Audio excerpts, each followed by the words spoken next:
वो समझाते हैं महापुरुष, अरे भाई तुम कम से कम कुछ बुद्धि से सोचो, ये नरदेही मशक समान, वो चमड़े वाली मशक होती है जिसमें धोकनी धोकते हैं ऐसे, वो जब भट्टी गर्म करते हो तो ऐसे करते हो ऐसे। कहते हैं कि इस देही को, इस शरीर को ऐसा समझो मशक समान, आ रही है जा रही है, और जब उसमें कुछ नहीं रहा तो बस न वो आएगी न जाएगी, मशक समान ये देही। बहती आठ हो जाओ, यानी मतलब 4 घड़ी दिन और 4 घड़ी रात हमेशा ये बहती रहती है, सोते में भी चलती रहती है, जागने में भी चलती, ये बंद नहीं होती है। और जब कुछ नहीं रहा तो कहते हैं फिर उसमें कौन सी हवा आएगी, वैसे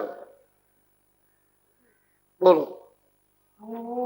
चेत गाफिल हो रहता, सुने न मूल कहते हैं नर नारी बच्चे बच्चियों, तुम अचेत हो, गाफिल हो, महात्माओं की बाणी को तुम सुनते नहीं हो, समझते नहीं हो, पीछे से फिर रोगे धोगे, फिर क्या कोई कर सकता है? तू गाफिल है, ये मेरा है, मेरा है, मेरा है, मेरा।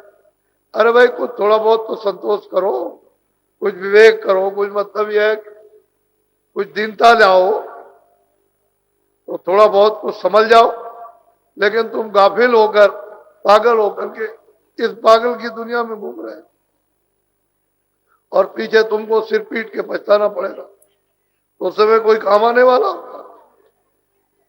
फिर तो अंदर ही अंदर ये कहते जाते हो कि हमने सब नाक अपना समय इनमें बर्बाद कर दिया और मेरे हाथ कुछ नहीं लगा। कुछ नहीं लगेगा, कोई चीज लगने वाली नहीं। बोलो। माया नारे पड़ी तेरे पीछे, क्यों नहीं छोड़त का। कहते हैं कि माया है, एक तो जड़ माया और जड़ चेतन। एक तो जड़ी जड़ है, उसमें चेतनता नहीं है, दूसरा ये जड़ और चेतन। कहते हैं वो ऐसे पीछे पड़ी है कि तुम जड़ चेतन माया को भी ठोंकते हो कि तू भी कुछ नहीं है, तू भी कुछ नहीं है, तू भी कुछ नहीं है। जड़ तो जड़ी रही, उसके पीछे पड़े रहे, उस जड़ में फंस करके कर्म धर्म सब भूल गए। एक वो माया, एक वो माया। एक जड़ चेतन, कोई बच्चा है, कोई बच्ची है, कोई पति है, कोई पत्नी है, कोई रिश्तेदार है, इस माया में उलझे रहे। दूसरी वो जड़, जब वो है तब तो कुछ है नहीं तो चलो उसके पीछे पड़े हुए हो, और ये किसी की होने वाली है नहीं। काम इससे ले लो, होशियार पुरुष इससे काम ले लेते हैं, उसमें न परेशान होते हैं न परेशान करते, काम ले लिया और छोड़। तो ये काम लेना किससे सीखोगे? महात्माओं से। बगैर उनके सिखाए हुए कुछ जान नहीं सकते, और माया से, जड़ चेतन से कुछ काम नहीं ले सकते। तो माया नार पड़ी तेरे पीछे, क्यों नहीं छोड़त काम? काम कहते हैं वासना, मोह ममता की वासना है, उनको काम कहते हैं। जितनी वासनाएं वो काम ही है। बोलो। बिन गुरु दया छुटो नहीं आते, भजो गुरु का। अब वो निचोड़ है कि बिना गुरु की दया से इनसे छूट नहीं सकती, कोई नहीं छूट सकता। कहते हैं कि भाई गुरु दया करे और नाम दे दे, तो आपको चाहिए कि चलो गुरु का नाम भजे। जो उन्होंने सनातन नाम दिया, अनादिकाल का नाम, चलो अब उसको भज लिया जाए, ये तो सब देख लिया, अब इसको भी देख लो और इसको भी देखो। तो होशियारी से गुरु नाम भज लो, और बिना दया के काम होने वाला नहीं। गुरु की कृपा से इससे बच पाओ। ये बड़े दांव और पेच जानती है, एक क्षणों में घायल कर दे, बेहोश कर दे। 2 सिपाही फौज से आ रहे थे, अपने घर जा रहे थे। दोनों ने छुट्टी ले ली, साथ ही साथ आए, साधन सामान लिए हुए थे। जिसको जिससे बदला लेना होता है वो अपना बदला ले लेते हैं। जंगल में जा रहे थे, उनको प्यास लगी। एक कुएं पर एक सुंदर स्त्री बैठी थी, अच्छे अच्छे कपड़े पहनकर। जब देखा कि अकेली स्त्री बैठी, वहां कोई नहीं है, तो एक भाई ने कहा कि अरे भाई प्यास लगी है, चलो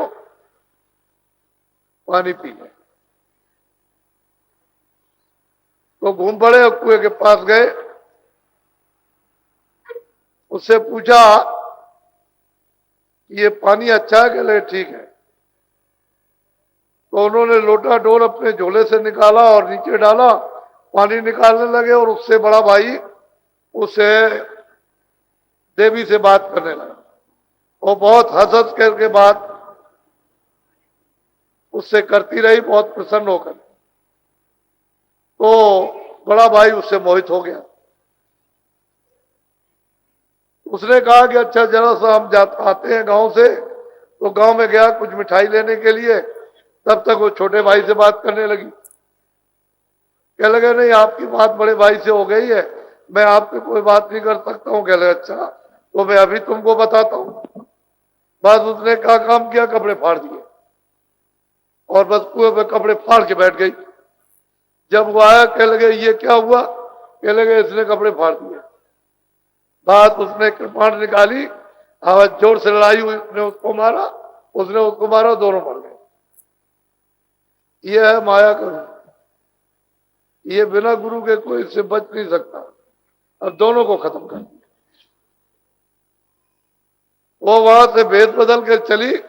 एक मतलब है कि नदी के किनारे नाव पर लोग बैठे हुए थे, तो वहां पहुंची कपड़े पैर करके बढ़िया, और लोगों के सामने फौरन भेद बदल के सापिन हो गई और नाव में चढ़ गई। नाव छूट गई पानी में, नदी में। बस वो इधर जाए इधर जाए, लोगों में सांप आ गया, सांप आ गया और काटने लगा, तो लोग भगे। नाव मतलब एक तरफ हुई, उलट गई, उसमें सब मर गए सांप के साथ। एक बुढ़ा था उसमें साधु, वो किसी तरह से उसमें बचाते बचाते, यानी मतलब एक किनारे पहुंच गया, तो लोगों ने उसको पकड़ लिया, वो बच गया। फिर वो निकली और वहीं सामने ही फौरन भेद बदल करके वो पंडित का भेद बना लिया। एक राजा खड़े हुए थे, उन्होंने पूछा कि भाई मैं बराबर देख रहा हूं कि तुम अभी सापिन थी और तुमने अब एक पंडित का भेद बना लिया, अब क्या करोगे? भाई मुझे जो हुक्म होता है वही मैं करता हूं। तो कर्म का कर्जा कैसे कैसे अदा होता है, किससे कैसे लिया जाता है, किसी को क्या बात। कहते हैं गुरु के बगैर इस भेद को न तो कोई जानता और न इससे कोई छुड़ा सकता, और मिलना चाहिए सच्चा गुरु। तो कहते हैं गुरु बिना कोई छुड़ाएगा नहीं।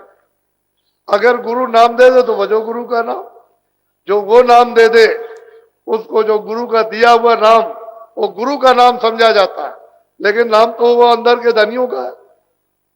कहते हैं तुम उसको, अब बाकी समय में जो समय चला गया तो चला गया, बाकी में कहते हैं थोड़ा गुरु का नाम बजो, याद कर लो, पकड़ लो और चढ़ चलो। गुरु का ध्यान धरो हृदय में, मन को राखो था। और कहते हैं गुरु का, कहते हैं तुम ध्यान हृदय में, दोनों आंखों के मध्य भाग में जो जीवात्मा बैठी हुई है वहां तिल है। कहते हैं गुरु का रूप वहां बसा लो, तो तुम्हारी दिव्य ज्ञान चक्षु, तीसरा नेत्र खुल जाएगा। जब वो खुलेगा तो वो जगत जो चेतन है वो देखना शुरू हो जाएगा। उसी चेतन जगत में तो वास्तव में आनंद प्राप्त होता है। ये तो जड़ जगत है, इसमें आनंद नहीं है, क्षणिक है, ठंडक है। उस आनंद की, आनंद उधर प्राप्ति शुरू हो जाती है। तो कहते हैं कि धरो गुरु का ध्यान, उस मूर्त को बसा लो जो इधर से मोड़ करके अंदर ले जाए, और अंदर प्रकाशमान गुरु उसका साक्षात्कार हो। ये नहीं, वो तो प्रकाश ही प्रकाश, रोशनी रोशनी, लाइट ही लाइट, और उसमें पूरे गुरु की शकल, उसी प्रकाश में। तो कैसे पहचान सकोगे जब तू नहीं देख, शकल नहीं रहेगी तो क्या पहचानोगे? उसमें नूर ही नूर है, प्रकाश ही प्रकाश है। कहते हैं भाई धरो गुरु का ध्यान। बोलो। वे दयाल तेरी दया विचारे, दम दम करे सा। जब तुम मन को रोक करके रखोगे और घाट पर जब तुम आ जाओगे तो दयाल वो दीनों पर सुरतों पर दया करते हैं और तेरी पल पल घाट पर तेरी संभाल करेंगे, तुझे बहने नहीं देंगे, गिरने नहीं देंगे। अरे 84 में नरकों में फिर नहीं जाएगा, लेकिन घाट पर आना चाहिए। घाट पर नहीं आओगे तो बहुत मुश्किल। घाटी पे लाने के लिए ये तमाम तरह के सत्संग होते हैं। ये मत करो, ये करो, ये मत करो, ये करो, ये खराब है, ये अच्छा है, ताकि किसी तरह से भी मन बुद्धि चित्त इंद्रिया शुद्ध होकर और दोनों आंखों के मध्य भाग में घाट पर आ जाओ, जहां गुरु का हृदय में यानी ध्यान साक्षात्कार उनका करने लगो। कहते हैं फिर तुम्हारी पल पल संभाल कर, फिर पकड़ लेते हैं, छोड़ते नहीं। जब अंदर में तुम जुड़ोगे तो फिर क्यों छोड़ेंगे? गुरु का तो काम बहुत बड़ा काम है।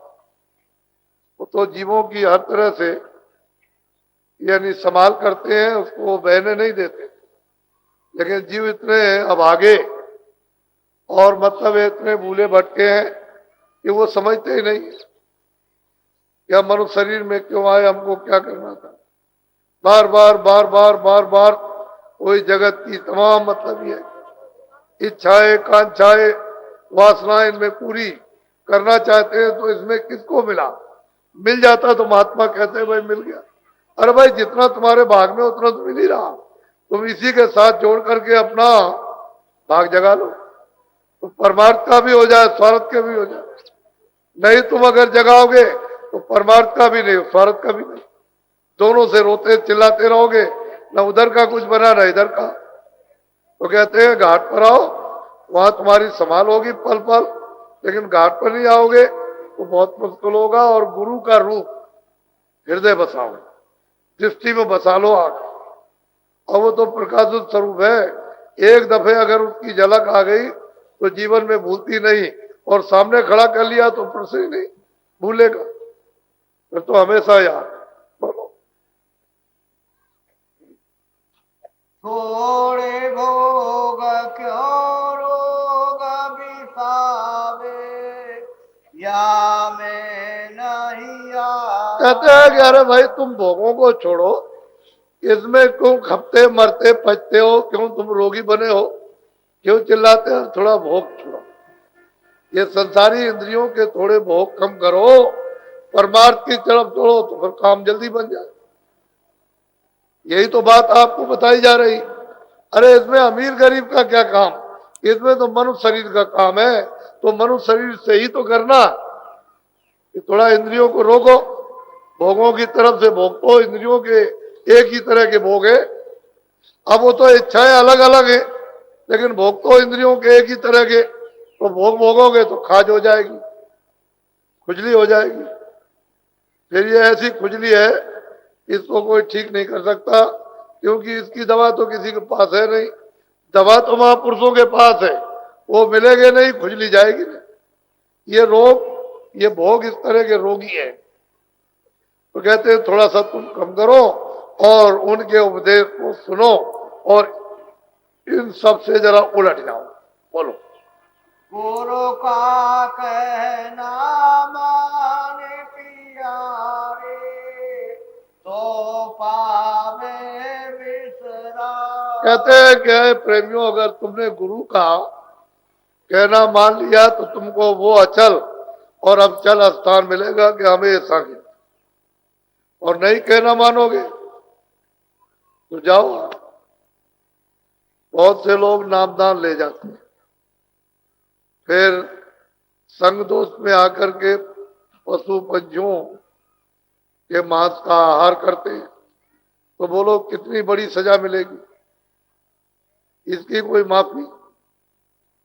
वो तो कहते हैं कि मैं काल रूप मैं तिनकर भ्राता, मैं उनका काल रूप हूं और शुभ अशुभ कर्म फलदाता। मैं पाप और पुण्य का उनको फल देता हूं, मैं काल रूप हूं। तो इनको बताओ, इस अपराध को कौन माफ करे, कौन क्षमा करे? तो संग दोष में जब तुम फंस जाओगे तो यही अनैतिक, अनाचार और हत्या गुनाहों के काम होंगे। कौन फकीर, कौन महात्मा माफ करेगा? कहते हैं कि जो कहे उसको मान, तो तुमको विश्राम मिलेगा, तुम जन्म मरण की पीड़ा से छूट जाओगे, 84 के चक्कर और नरकों की यात्राओं से बच जाओगे। और नहीं कहना मानोगे तो बस ये तो रोग भोग है, भोग लिया रोग हो गए, रोग हो गए, रोज चिल्लाओ और चले जाओ 4 खानों में। फिर कौन आपको बचाए, कौन मदद करेगा? बोलो। दुख तेरा सब दूर करेंगे, देंगे अचल मुका। कहते जीवात्माओं, तुम्हारा दुख सब दूर कर देंगे और तुझको नाम की डोर पकड़ा करके चढ़ाकर और अचल धाम, फिर आना जाना नहीं है तो कुछ नहीं है। ये तो उसका एक बूंद है, वो तो मतलब है कि अथाह महासागर है, उसके लिए तो कोई शब्द ही नहीं है, उसमें से एक बूंद आई, उसका ये सब का सब एक खेल तमाशा। और वो तो अविचल अचल धाम है, और बिना सनातन रास्ते के महापुरुषों के बगैर कोई पा नहीं सकता। उस रास्ते को महापुरुष ही जानते हैं, जो जीवों को लेने के लिए आते हैं, वही उनको पता और किसी को नहीं मालूम। और जीवों को कैसे जगाया, इनको चिताया जाएगा, कैसे धोया साफ किया जाएगा, उन्हीं को मालूम। उसकी शुद्धि सफाई और किस किस प्रकार के संस्कार डाले जाएंगे, बाकी किसी को क्या मालूम। जीव तो इसमें उलझे हुए हैं। तो आज 20 तारीख है, आज सत्संग का ये पहला समय है। आज से और 26 तक शाम तक ये बराबर निरंतर चलेगा। इसी भंडारे के उपलक्ष्य में आप लोग प्रतिवर्ष बहुत वर्षों से आ रहे हो। ये मथुरा नगरी, जहां पर शुरू में भंडारा हुआ था, तो केवल कुल सब मिलाकर के यानी 40 आदमी थे, और बढ़ते बढ़ते बढ़ते बढ़ते अब आपके सामने आंखों से दिखाई दे रहा, बुद्धि से समझा जा रहा। तो कहां 40 और कहां ये बड़ा भारी विस्तार हो गया। तो ये 22 और 23 की रात्रि को गुरु महाराज की पुण्यतिथि है, और उस समय पर बहुत कुछ है, प्रेमियों को इस आधार से मिल जाता है, बहुत कुछ मिलता है। वो तो निमित्त मात्र का कोई आधार होता तो मतलब ये है, उस आधार से जीवों को कुछ दिया जाता है और उनको उससे बहुत कुछ अंदर का और बाहर का लाभ होता है। तो महापुरुष की एक पुण्यतिथि, जिन्होंने ये रास्ता दिया था और आदेश दिया था कि आगे जीवों के लिए ये सुविधा हो, जिससे कि जीव इस रास्ते से चलकर अपने वापस घर में चले। जो उनका आदेश है उसके अनुसार उनके हुक्म की हाजिर हजूरी की जा रही है। ये समय तो बड़ा खराब है, मनुष्य भी बहुत यानी खराब और चंचल, और पापों का, बुराइयों का बहुत सामूहिक विस्तार, लेकिन धीरे धीरे फिर भी मालिक की दया बहुत कुछ हो रही है। और जो जो बातें आपको यानी बताई गई हैं, सब आपको देखते, अनुभव करते करते आप यहां तक पहुंच गए, और आगे भी आप देख रहे हो। तो इसलिए जागकर सचेत होकर आप सत्संग को सुने और उस अमल में लाए, उसके अनुसार आप अपना बर्ताव व्यवहार आप करें। घर में भी, समाज में भी, बाहर भी, मिलने जुलने में भी, खेती दुकान दफ्तर में भी जब आप करोगे तो मतलब है गुणों का स्रोत खुल जाएगा। गुण कहा कि बनो, गुणों का शोधन करो। जब गुण अवगुणों में से निकल आएंगे तो गुण अपना खारिज है, वो खारिज हो जाएगा मसाला। सोने को जब मतलब यह है कि शुद्ध किया जाता है तो कुछ उसमें छोड़ दिया जाता है, वो शुद्ध कर लेते हैं, खारिज जो खराब है खारिज हो जाता है, शुद्ध आ जाता है। ऐसे ही अवगुण और गुण तो थोड़ा सा शोधन कर लो सत्संग के द्वारा, सत्संग के सहारे, सत्संग के जरिए शोधन हो जाएगा और वो सद्गुण अवगुण निकल जाएंगे, सद्गुण आने लगे। उनके आने का एक रास्ता तो खुल जाना चाहिए। अभी लोग